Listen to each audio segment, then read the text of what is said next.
com a palavra vinda diretamente do Senhor. No nome do Senhor Jesus, esta é a minha oração. Amém. Aleluia. Com um aplauso, se assente no seu lugar, glorificando o Senhor. Aleluia. Que bênção, amém? Quem foi abençoado nessa noite? Os cânticos são para Deus, contudo, eles também falam ao nosso coração. Não tem nada melhor do que nós cantarmos aquilo que a gente crê e crermos naquilo que nós estamos cantando, amém? Eu queria que você abrisse a sua Bíblia em 2 Coríntios capítulo 4. Louvado seja Deus. 2 Coríntios capítulo 4. Depois a irmã Nízia, nossa secretária, vai apresentar os nossos visitantes ao Senhor. Que você possa estar convidando pessoas para estarem participando conosco dos nossos cultos, amém? 2 Coríntios capítulo 4, versículo 17. 2 Coríntios capítulo 4, versículo 17. Louvado seja Deus. Nós temos essas duas cartas escritas pelo apóstolo Paulo, 1 e 2 Coríntios, sendo que 1 Coríntios, essa carta é composta por 16 capítulos, e 2 Coríntios nós temos essa carta composta por apenas 13 capítulos. 16 capítulos e 13 capítulos. Paulo conclui essa carta de 2 Coríntios dizendo: a graça do Senhor Jesus, o amor de Deus e a comunhão do Espírito Santo seja com todos vós, amém, ministrando a bênção apostólica. E aqui no capítulo 4, 2 Coríntios capítulo 4, louvado seja Deus, nós encontramos o apóstolo Paulo nos dizendo: porque a nossa leve e momentânea tribulação produz para nós eterno peso de glória, acima de toda comparação. Amém? Vamos ler a partir do versículo 16, para vocês terem uma ideia melhor. A partir do versículo 16 fala assim: por isso não desfalecemos, mas ainda que o nosso homem exterior se corrompa, o interior contudo se renova de dia em dia. Porque a nossa leve e momentânea tribulação produz para nós um peso eterno de glória muito excelente, não atentando nós nas coisas que se veem, mas nas que não se veem, porque as que se veem são temporais. Você pode falar comigo? Diga-me assim: porque as que se veem são temporais, e as que se não veem são eternas. Vamos ler juntos o versículo então, em apreço. Versículo 17, diga-me assim: porque a nossa leve e momentânea tribulação produz para nós um peso eterno de glória muito excelente. Amém? Pai Santo, que o Senhor possa falar ao nosso coração nessa noite, em nome de Jesus. Amém? Quantos estão querendo ouvir a voz de Deus nessa noite? O tema da mensagem, irmãos, nessa noite é da tribulação à glória. Vamos falar juntos? Da tribulação à glória. Mais uma vez, da tribulação à glória. Eu não sei se os irmãos já tiveram, curiosidade. Essas duas cartas, 1 e 2 Coríntios, elas foram escritas quase que simultaneamente. Porém, nós encontramos que a 1 Coríntios foi escrito no ano 54 a 55 depois de Cristo, no período da terceira viagem do apóstolo Paulo, missionário do apóstolo Paulo. Já a segunda carta aos Coríntios já foi escrita nos anos 55 a 56 depois de Cristo. Já da Macedônia, Paulo escreve essa carta logo após ele ter escrito a primeira carta.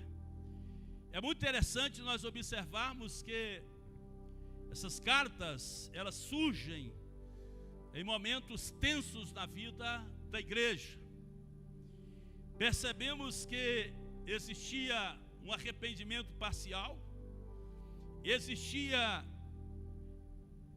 no que se refere principalmente à primeira carta, onde Paulo ele percebe uma desorganização muito grande eclesiástica no seio da igreja de Corinto. Vale dizer aqui que a cidade de Corinto, naquele período, era composta de aproximadamente 500 mil habitantes. Portanto, era uma cidade razoável. Existia ali um porto marítimo que recebia pessoas de diversos lugares, crentes que vinham de diversos lugares, com as suas culturas, com as suas formações, com as suas ideias. E Paulo percebe uma certa desorganização naquela igreja. Quando nós lemos 1 Coríntios capítulo 11, por exemplo, Paulo faz ali uma ordem na igreja, e ele vai até orientar aqueles irmãos, dizendo assim: se alguém tem fome, que come em casa. Então Paulo, ele vai trazer algumas orientações.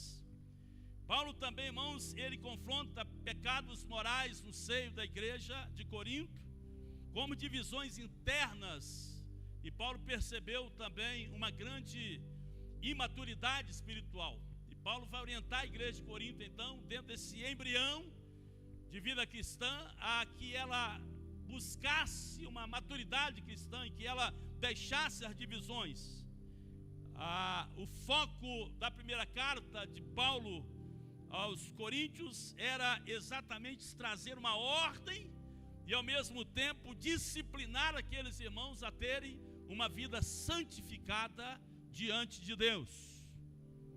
Já na segunda carta, irmãos, depois de Paulo amadurecer aqueles irmãos, trabalhar alguns aspectos, conforme nós já falamos aqui, existia divisão, o coração de um de Paulo, outro de Pedro, e Paulo vem trazendo ali as orientações. Uma igreja, a irmã Lucimar até fez menção hoje, uma igreja que tinha dons espirituais variados, uma igreja que tinha uma distribuição de dons, mas era uma igreja imatura.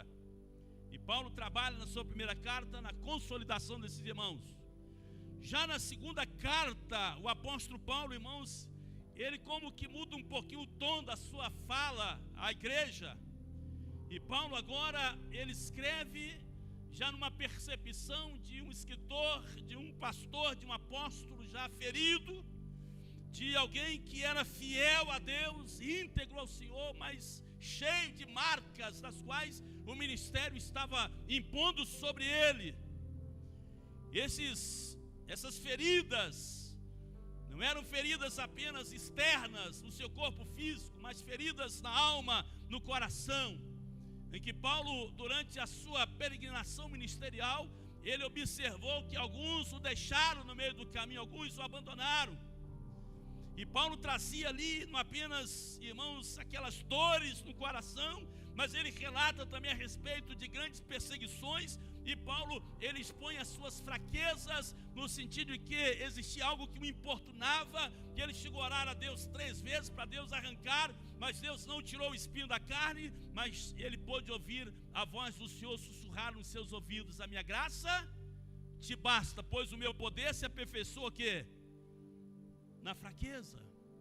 E Paulo escreve essa carta, irmãos, aqui, sabe, mostrando para aqueles irmãos uma carta quase que autobiográfica, uma carta pessoal. Paulo abre o coração para aqueles irmãos, porque aqui nesse sentido, irmãos, nós encontramos que alguns estavam até colocando em xeque o apostolado do apóstolo Paulo, porque alguns ainda nutriam aquela ideia de que por Paulo está fazendo a obra de Deus, ele não poderia sofrer tanto igual estava sofrendo, ele não poderia estar padecendo tanto igual estava padecendo, não poderia sobrevir sobre ele tamanhas lutas, dificuldades. Irmãos, essa ideia, ela é prevalecente ainda nos dias de hoje.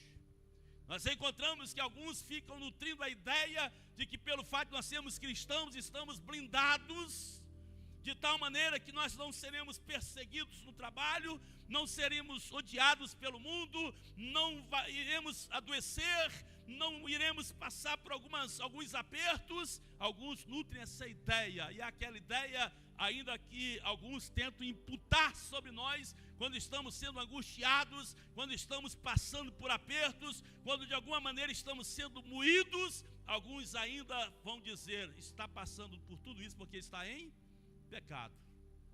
precisa abrir legalidade, há espaço. Então, irmãos, qual a legalidade que existia na vida do apóstolo Paulo para sofrer tanto ao longo da sua trajetória como um apóstolo, como seguidor de Jesus, como alguém que estava levando avante aquilo que Jesus o havia comissionado a fazer?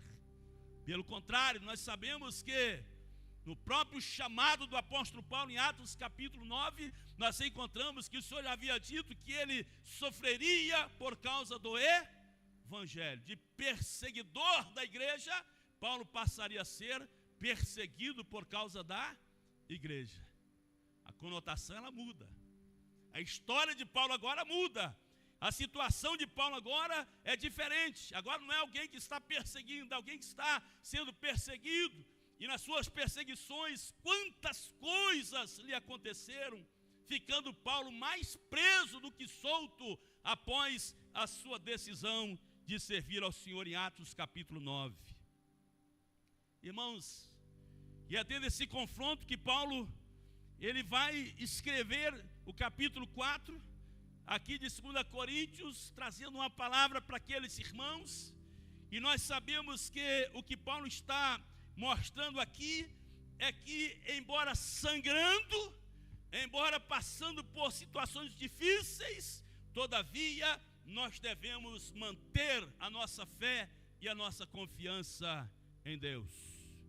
Diga comigo assim: ainda que eu esteja sendo atribulado, ainda que eu esteja sendo angustiado, todavia eu devo manter a minha fé no Senhor. Amém? Amém? Então, irmãos, nós temos aqui, sabe que nesse capítulo 4, especificamente, Paulo, ele revela aqui uma verdade central que serve para todos nós. Primeira verdade central que Paulo nos traz aqui é que o sofrimento, ele não invalida o ministério. Sabe que você pode falar comigo? Diga comigo assim: o sofrimento não invalida o ministério. Pelo contrário, o que Paulo vai nos ensinar aqui, irmãos, no segundo princípio é que o contrário de invalidar o ministério, os nossos sofrimentos, eles vão autenticar a nossa fé. Eles vão endossar a nossa fé. Jesus falou assim que quem quisesse segui-lo, certamente sofreria o quê? Perseguições. Eu não tenho mandado vocês para o meio de, para pomares, não tenho mandado vocês para jardins, não tenho mandado vocês para Disneylândia, não. Eu tenho mandado vocês para o meio de lobos. Eu tenho mandado vocês para o meio de pessoas ferozes. E naquele contexto da igreja primitiva, todos nós sabemos, irmãos, que a perseguição, as rejeições, as ameaças à igreja eram constantes. Não existia um conforto como nós temos aqui no Brasil, um conforto de sermos crentes. Eu diria que ser cristão no Brasil ainda é confortável, porque nós não sabemos o que significa, irmãos, estamos sendo encurralados numa parede e pessoas armadas dizendo assim: se você não negar a sua fé, você vai morrer. Aqui no Brasil ainda nós nutrimos, temos a oportunidade de estarmos com a nossa Bíblia nos ônibus, na escola, no trabalho, na praça pública. Aonde quer que estejamos, você pode estar ouvindo uma música sacra, você pode estar lendo a Bíblia. Em determinados lugares, assim como no tempo da igreja primitiva, não era assim. Paulo, então, irmãos, escreve essas duas cartas, 1 Coríntios e 2 Coríntios. Especificamente aqui nessa 2 Coríntios, Paulo vai estar escrevendo para crentes que estavam sob pressões constantes, cristãos que estavam sendo perseguidos. Paulo escreve 2 Coríntios, irmãos, também com o objetivo de animar obreiros, pessoas que estavam atuando no ministério, mas desanimadas. Imagine, irmãos, tantas perseguições. Olha, nós vivemos dias hoje, por exemplo, né? A gente percebe as pessoas abrindo mão de fazer alguma coisa para Deus porque alguém falou mal, porque alguém não validou, porque alguém não deu uma importância, porque alguém não me elogiou, porque alguém não me viu, então não quero mais fazer nada para Deus. Irmãos, Paulo escreve essa carta encorajando líderes desanimados, pessoas que estavam desanimadas, não por essas questões tão pequenas em relação ao que a igreja vivia naquele período. Aquela perseguição ferrenha, aguda, presente na vida da igreja. Percebemos, irmãos, que Paulo escreve essa carta também para acabar com todo tipo de confusão quanto ao sofrimento do crente. O crente pode sofrer ou não pode sofrer? O crente pode ficar doente ou não pode ficar doente? O crente pode ficar desempregado ou não pode ficar desempregado? O crente pode sofrer uma perseguição no trabalho ou não?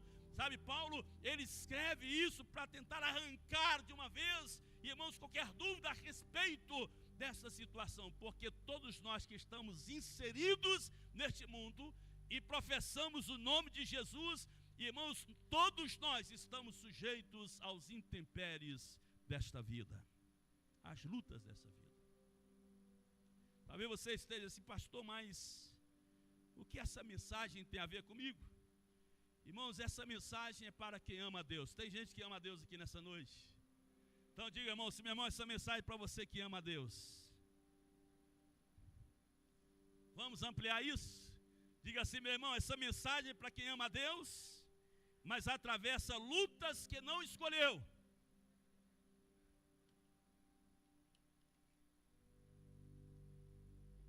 Aquelas lutas que nós escolhemos.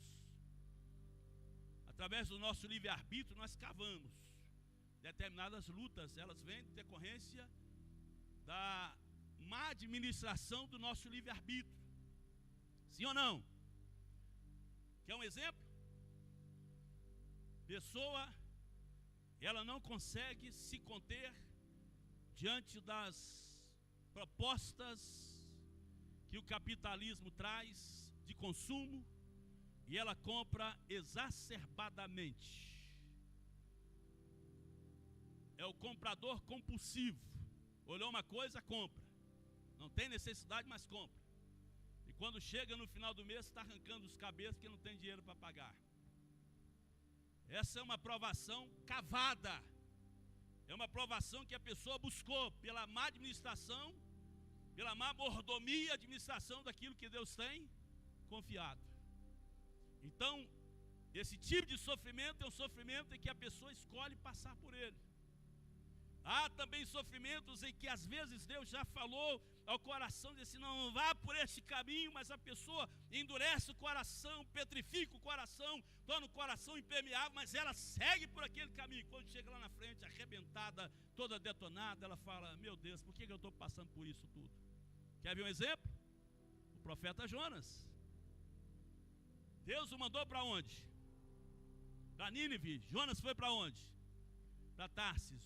Nínive é lugar da vontade de Deus. Tarsis é lugar da vontade humana. Deus o mandou para Nínive, não para Tarsis. E às vezes Deus está mandando para Nínive, nós achamos mais confortável irmos para Tarsis, mas nós não medimos a consequência das nossas escolhas. Quantos estão entendendo, sim ou não? São as lutas que nós cavamos. A falta de sabedoria no tratamento do esposo com a esposa, trazendo um ambiente pesado para dentro de casa. E você acha que estar na sua casa é o pior lugar para se morar, porque embora haja uma casa para os dois, mas não há os dois para a mesma casa. Embora haja uma cama para os dois, mas não tem os dois para aquela cama, dormem separados. Embora haja uma casa para a família, mas não tem a família para aquela casa, por causa do comportamento, das atitudes. E eu tenho pensado um pouquinho sobre isso. Aliás, todos nós estamos sujeitos a ficarmos irados, sim ou não? Irar é um sentimento subjetivo, mas à medida em que eu falo alguma coisa para machucar alguém, então eu estou tendo uma ação. O sentimento subjetivo eu tenho que controlar. Agora as ações, elas estão ligadas à minha própria vontade, elas estão ligadas ao meu uso livre-arbítrio. É a forma como eu estou dirigindo, governando as minhas atitudes. Mas a mensagem dessa noite, irmãos, é para todos nós que não temos escolhido passar por luta, mas estamos travando lutas. Amém? Aquelas coisas que fogem do seu controle, aquelas coisas que você percebe que se depender de você, elas não estariam como está, e você está atravessando por isso. Às vezes é uma doença, às vezes é um desemprego, alguma coisa parecida, não sei. Essa mensagem é para aqueles que amam o Senhor, mas que atravessam lutas que não escolheram. Situações que a gente não escolhe, elas aparecem. Elas nascem quase que do nada e começam a pressionar as nossas vidas, começam a nos comprimir, de tal maneira que nós às vezes passamos a nos sentir como o salmista, em que ele olha para a natureza e ele vai assim: eleva os meus olhos para os montes, de onde virá o socorro? O que ele responde? O meu socorro vem do Senhor que fez os céus e a terra. São situações que vêm, aquelas situações que nós encontramos no Salmo 23, versículo 4, ainda que eu andasse pelo vale da sombra da morte, a sombra da morte está ali, todavia eu não temerei mal algum, porque tu estás comigo. Essa consciência de que eu não escolhi, mas eu estou passando, eu estou atravessando. Irmãos, Paulo, ele vai dizer aqui no versículo 18, queridos, que nós devemos olhar as situações com a lente de Deus. No versículo 18 ele fala assim: não atentando nós para as coisas que se veem, mas para as que se não veem. Vamos falar juntos? Não atentando nós nas coisas que se veem, mas nas que se não veem. Ou seja, Paulo, ele quer que nós abramos a nossa lente espiritual. Aquilo que eu estou vendo, aquilo que é nítido, aquilo que é patente aos meus olhos, eu posso tentar encontrar, humanamente falando, uma solução, mas Paulo corrige aqui a igreja, dizendo: vocês estão olhando pela lente humana, vocês têm que olhar pela lente espiritual, pelo olhar de Deus, porque se nós estamos atravessando, nós sabemos que o nosso sofrimento não é o fim. Amém? O nosso sofrimento, o seu sofrimento não é o fim. Quando a morte achou que venceu Jesus, o que aconteceu com ele? Quando a morte achou que prevaleceu sobre Jesus, quando o inferno inteiro achou que havia vencido a Jesus, Jesus se levanta de sobre a terra, poderoso, porque não era o fim, era o começo de uma glória, aleluia, sobre a pessoa de Jesus. O nosso sofrimento não é o fim, mas o nosso sofrimento, ele pode fazer parte da formação de Deus nas nossas vidas, enquanto nós estivermos neste mundo.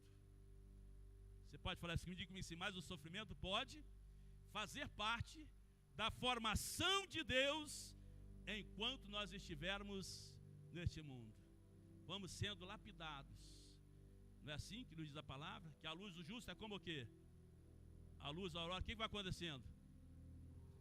Brilhando mais e mais até, aleluia!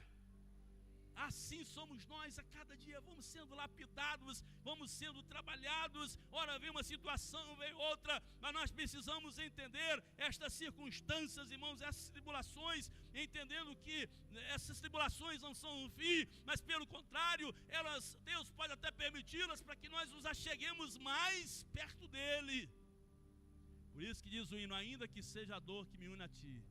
Lembra lá 283, salvo engano. Mais perto quero estar.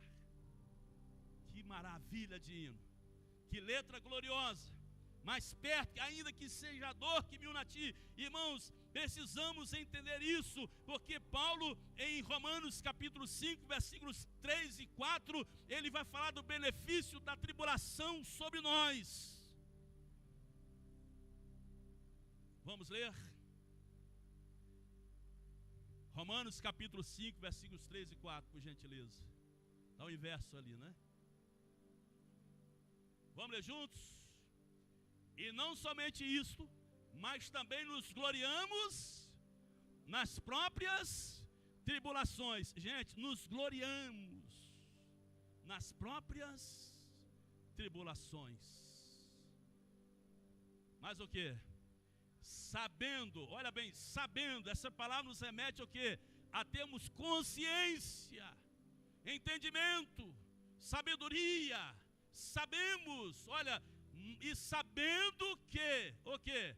a tribulação produz perseverança, e a perseverança, experiência, e a experiência, esperança, e a esperança não confunde, porque o amor de Deus é derramado em nosso coração pelo Espírito Santo que nos foi outorgado.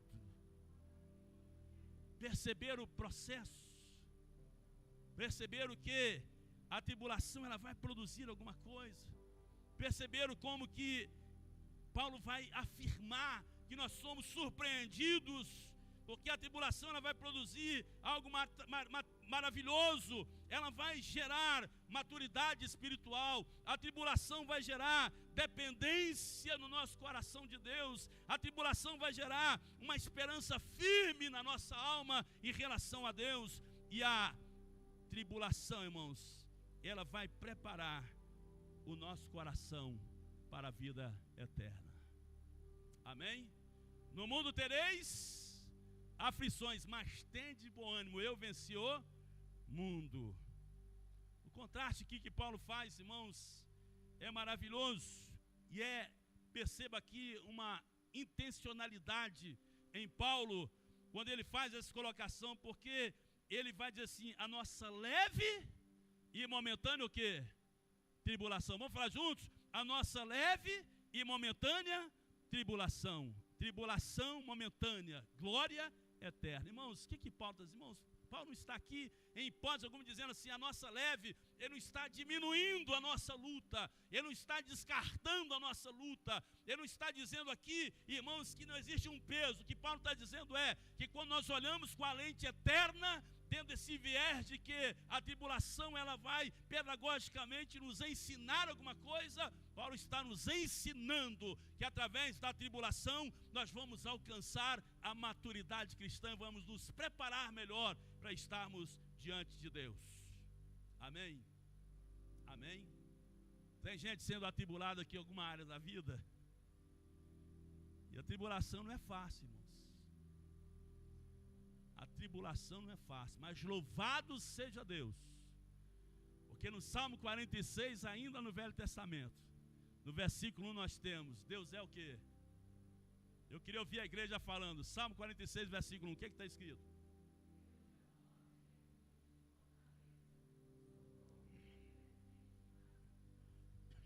Vamos falar juntos?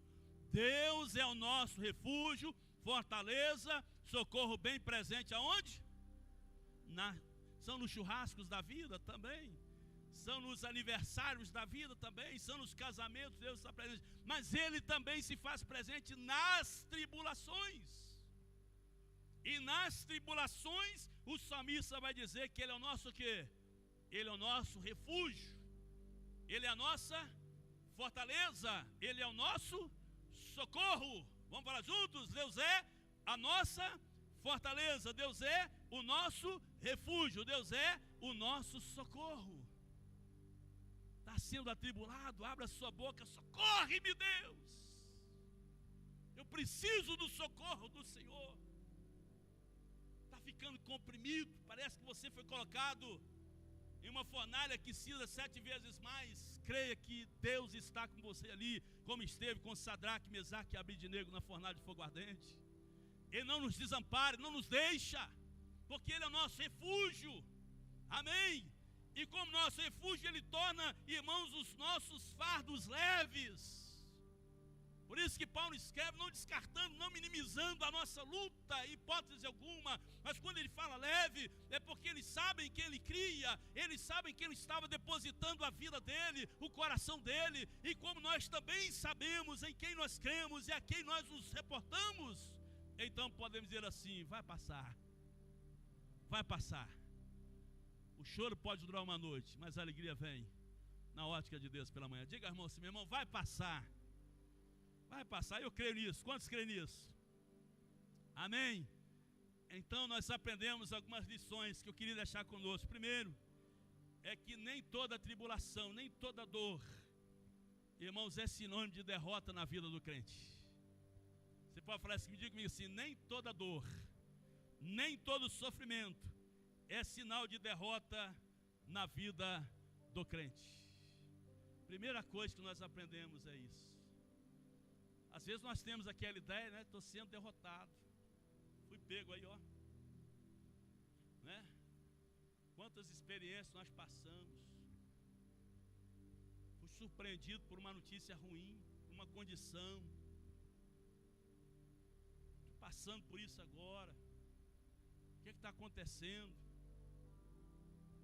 No Salmo 34, versículo 19, irmãos, nós encontramos uma expressão tão maravilhosa. Muitas são as aflições do justo, mas o Senhor de todas o livra. Eu acho que você não entendeu essa expressão do salmista. Então nós vamos ler mais uma vez. Vamos ler juntos?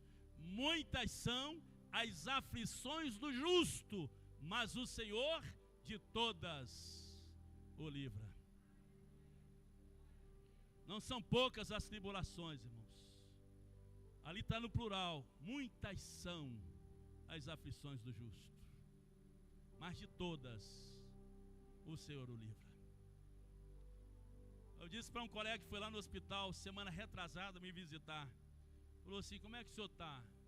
Sendo atribulado, mas com o coração em paz. Irmãos, não tem nada melhor, não tem nada mais significativo nas nossas vidas do que nós entendermos que no processo a paz de Deus deve ser o árbitro, a autoridade maior nos nossos corações. O único problema nosso é que internamente falando, às vezes nós, ficamos tão inquietos, tão revoltados, tão angustiados e achamos que estamos derrotados porque uma porta se fechou aqui. Meu Deus, essa porta se fechou, não é possível, eu sou um fracasso, eu sou um zero à esquerda, eu sou um João ninguém. Oh Deus, a pessoa falou isso de mim, Senhor, como que pode? Eu amava tanto essa pessoa, Senhor, por que esse comportamento, por que essa atitude, por que essa rejeição? Não, irmãos, muitas são as aflições do justo, mas de todas o Senhor o livra. É Deus quem nos ampara, é Deus quem nos guarda, é Deus quem nos respalda, é Deus quem nos abençoa, é Deus quem nos renova, é Deus quem nos quebranta, é Deus quem nos aviva, é Deus, irmãos, que nos faz andar por lugares altos diante das grandes tribulações da vida. Aleluia! Portanto, não se veja como um derrotado, um fracassado, porque você foi abandonado, você foi rejeitado, porque alguém lhe desprezou, porque alguém achou que você era um... Não, meu irmão, você tem um valor imensurável diante de Deus,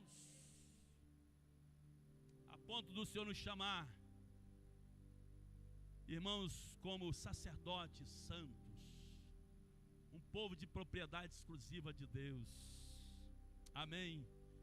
Então nem toda aflição é sinônimo de derrota, pelo contrário, tudo depende da forma que você estará olhando. Se você olhar, repito, pela lente celestial, nas tribulações, nas angústias, irmãos, pode ser uma nova oportunidade, uma nova remodelagem de Deus na sua vida. Deus pode estar te levando para um outro nível, um nível de maturidade, um nível de crescimento, um nível de desenvolvimento maior, porque Deus tem algo proposto e de repente o meio que Deus encontrou foi lhe colocar no deserto temporário para que você possa chegar à terra de Canaã confiando no Senhor.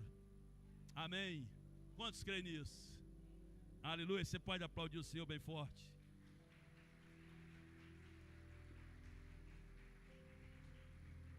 Louvado seja Deus. Segunda lição, irmãos, que nós aprendemos é que aqui nós estamos vivendo no presente não define, obviamente, aquilo que é eterno. Diga comigo assim: o que eu estou vivendo no momento não define aquilo que é eterno. Olha o que Paulo escreve aos Romanos, capítulo 8, versículo 18. Muito interessante para todos nós. Olha o que nós temos, Romanos capítulo 8, versículo 18. Vamos ler juntos? Porque para mim tenho por certo que o sofrimento do tempo presente não podem ser comparados com a glória a ser revelada em nós. Vamos ler mais uma vez? Porque para mim tenho por certo que os sofrimentos do tempo presente não podem ser comparados com a glória a ser revelada em nós. Nenhuma comparação deve ser feita, irmãos, porque nós sabemos que chegar-se ao dia em que Deus enxugará dos nossos olhos todas as lágrimas. Chegar-se ao dia, irmãos, em que esse corpo mortal se revertirá da imortalidade. Chegar-se ao dia em que essa vida instável, ela será, irmão, substituída pela estabilidade do reino de Deus. Amém.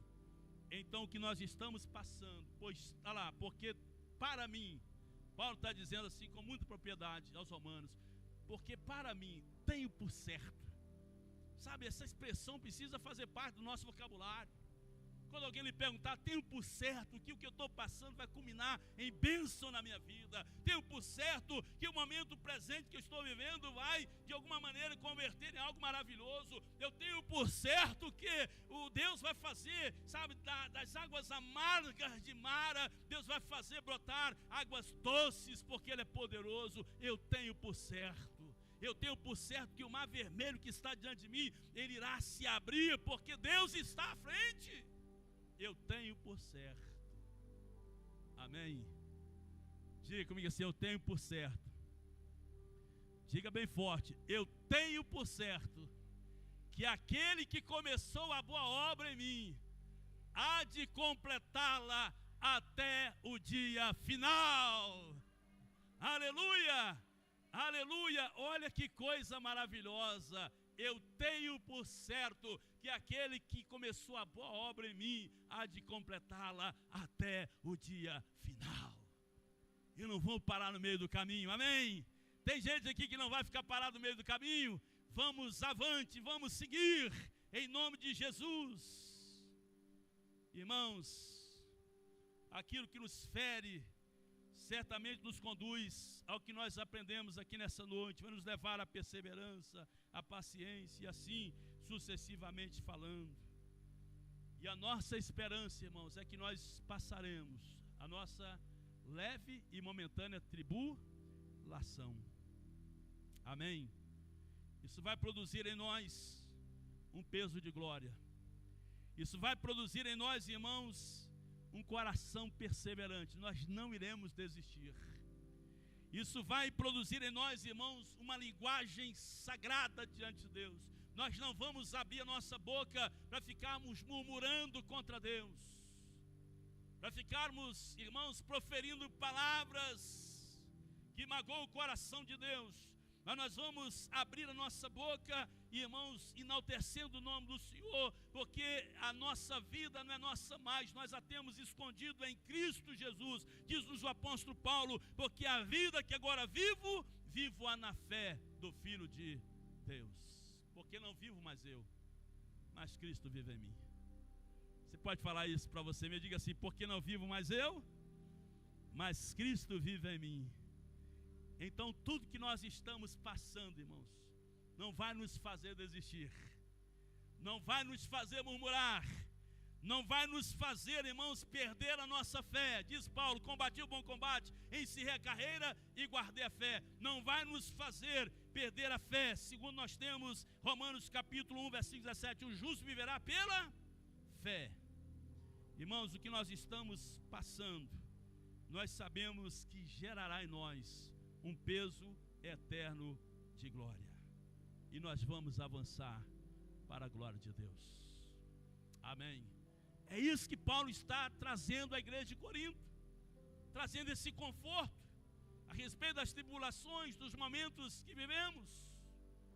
Irmãos, quando nós sairmos do templo, vamos nos deparar com pessoas com N situações. Nós olhamos para um aspecto político, quantas coisas acontecendo, olhamos para o aspecto econômico da sociedade, quantas coisas estão acontecendo, olhamos para o aspecto eclesiástico, igreja, quantas coisas estão acontecendo, olhamos para o aspecto social, quanta instabilidade, quantas mortes, quantos assassinatos, feminicídios, tantas coisas acontecendo. Então esse é o tempo de nós, irmãos, descentralizarmos um pouco o nosso olhar das coisas deste mundo, conforme nós temos em Colossenses capítulo 3, e dirigirmos o nosso olhar para os céus, para a altura, buscarmos as coisas lá do alto, onde Cristo está sentado à destra de Deus Pai, porque de lá é que vem a suficiência para o nosso coração, é de lá que vem a força que nós precisamos, é de lá que vem a resposta que você tanto busca de Deus, é de lá que vem a renovação da sua vida, é de lá que vem o conserto que nós precisamos fazer diante do Senhor, é de lá que vem a aliança eterna feita por Deus a nós, através do sangue de Cristo derramado na cruz do Calvário. Que Deus nos abençoe nessa noite, e que possamos pensar no que Paulo está dizendo, quando ele vai nos trazer essa palavra tão encorajadora que nós lemos aqui como texto áureo no versículo 17, exatamente nos trazendo a consciência de que o que nós estamos vivendo agora, irmãos, a nossa leve e momentânea tribulação. Vamos ler juntos mais uma vez? Porque a nossa leve e momentânea tribulação produz para nós o quê? Um peso eterno, um peso de glória acima de toda comparação. Mais uma vez, porque a nossa leve e momentânea tribulação produz para nós eterno peso de glória acima de toda comparação, que possa gerar, sabe, o que nós estamos tendo nesse desfecho, acima de toda comparação, que possa gerar em nós um peso de glória, que você possa se aproximar mais perto de Deus. Fique de pé no seu lugar nesse momento, com aplausos ao Senhor, fique de pé no seu lugar. Louvado seja Deus.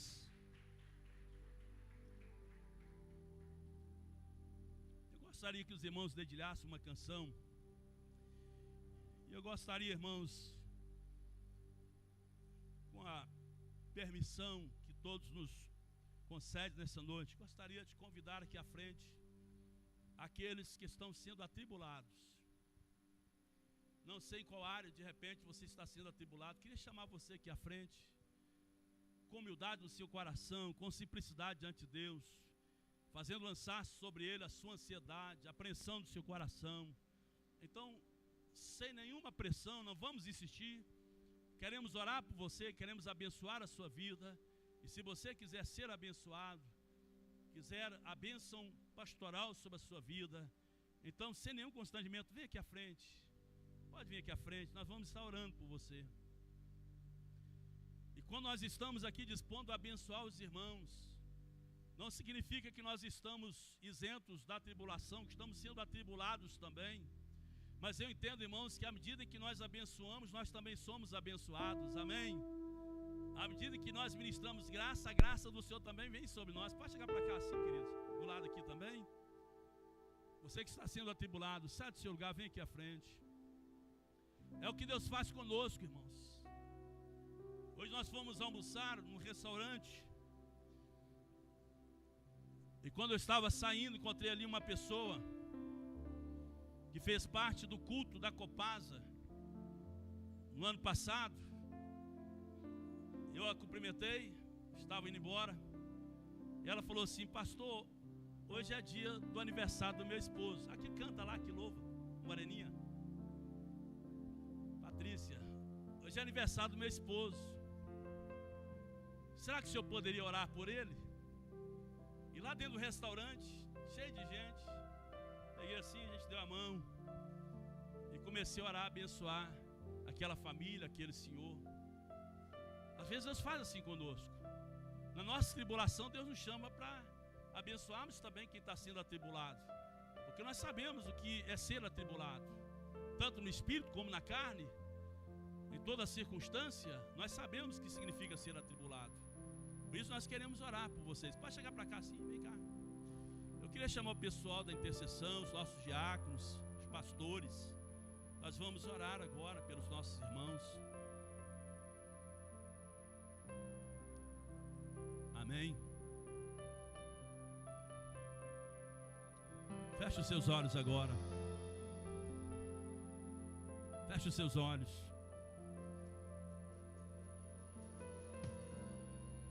Você vai sair daqui nessa noite com seu coração aliviado, porque o Supremo Pastor das nossas almas é aquele que nos diz assim: vinde a mim, Todos vós que estáis cansados, oprimidos e sobrecarregados, eu vos aliviarei. Os irmãos da oração, pode colocar a mão sobre os irmãos. Vai abençoando aí em nome de Jesus. Ó Deus, em nome de Jesus, Pai, nós estamos aqui agora, Senhor, orando, colocando, Pai amado, estes irmãos, essas irmãs diante do Senhor. Ó Pai, toca com as tuas mãos poderosas, que toda obra contrária à tua vontade seja repreendida, Senhor. Todo mal, Senhor Deus, que assola, aquilo que tem arrancado a paz, aquilo que tem tirado a confiança, Deus. Ó Pai, nós te mandamos embora nessa noite em nome de Jesus. Ó Deus, toda insegurança, ó Deus, em nome de Jesus, vai ministrando, ó Pai amado, nessa noite. Receba o toque do Senhor, receba a unção do Senhor, receba em nome de Jesus. Se é no campo da saúde, seja curado em nome de Jesus. Em nome de Jesus, nós abençoamos agora. Ó Deus, em nome de Jesus, abençoamos, ó Pai amado, todos que estão aqui, Senhor, recebendo essa oração.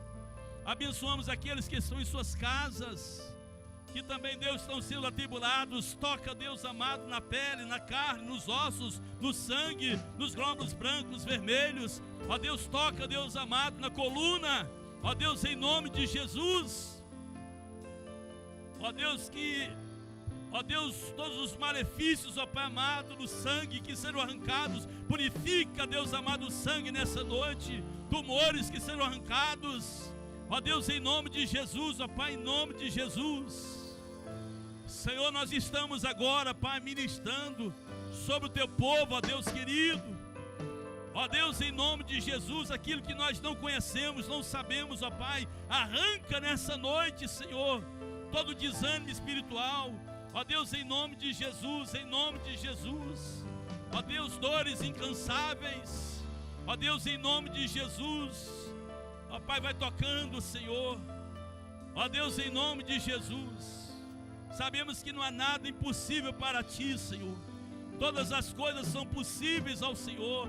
E nessa noite nós estamos agora, Pai, ministrando sobre o Teu povo. Sejam abençoados agora na autoridade do nome de Jesus Cristo. E que toda arma forjada no inferno caia por terra. Que todo prejuízo gerado, ó Deus, e que, ó Pai amado, foram provocados não por nós, ó Deus amado, mas, ó Deus querido, por circunstâncias, que sejam reparados na vida do teu filho, da tua filha, porque o Senhor é o Deus da restituição, o Senhor é o Deus que nos recompensa. Por isso nós abençoamos agora, Pai, na autoridade do nome de Jesus.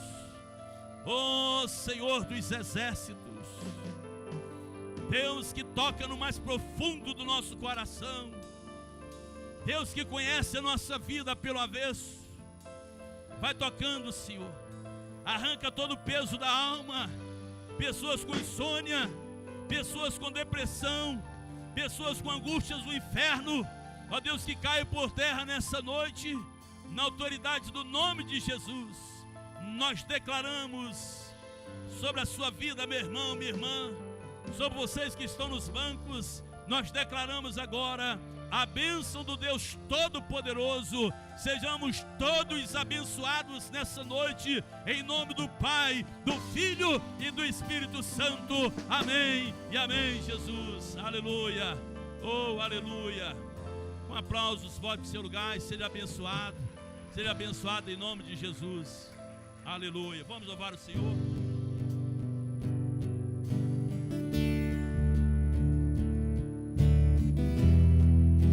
Um abraço cheio de unção no irmão, na irmã. Receba a bênção do Senhor em nome de Jesus.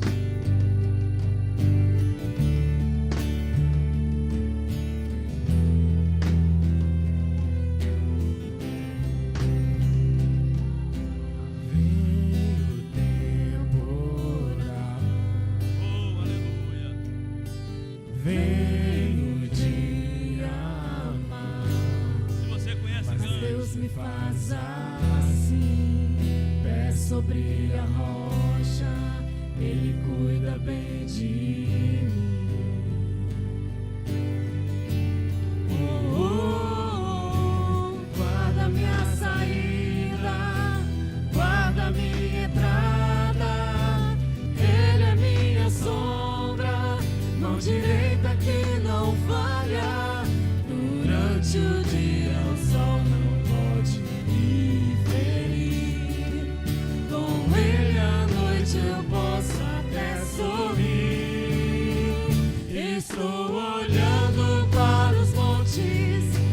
socorro vem de Deus. Não paro de olhar pros montes. Ele não descansa, ele é o guarda de Israel, rei da terra e é também dono do céu. Oh, aleluia. Vamos ficar de pé, igreja, e cantar? Fique em pé no seu lugar. Vem o temporal, vem o dia mau, mas Deus me faz assim, pé sobre a rocha, Ele cuida bem de mim.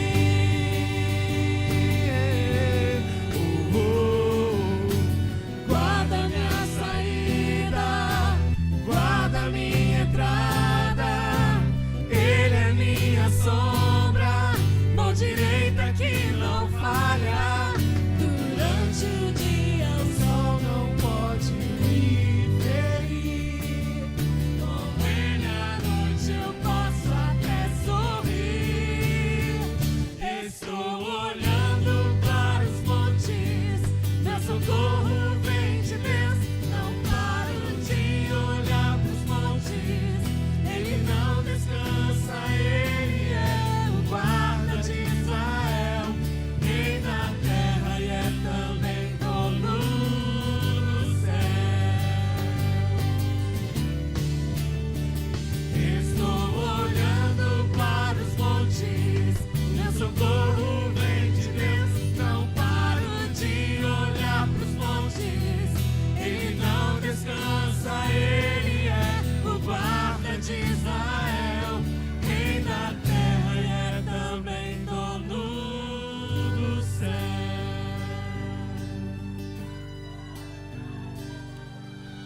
Meu lugar seguro, minha proteção, Todo-Poderoso, Deus da minha salvação.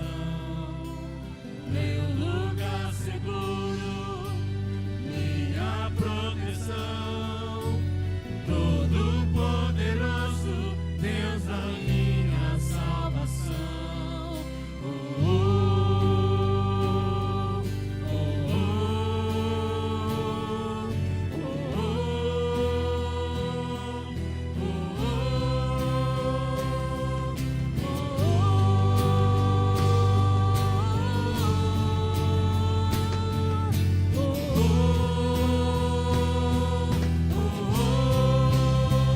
Estou olhando para os montes, meu socorro vem de Deus.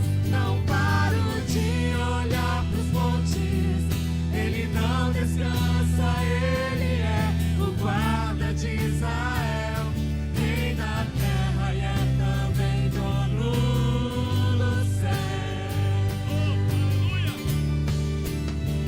Estou olhando para os montes, meu socorro vem de Deus. Não paro de olhar para os montes, Ele não descansa, Ele é o guarda de Israel, rei da terra e é também dono do céu.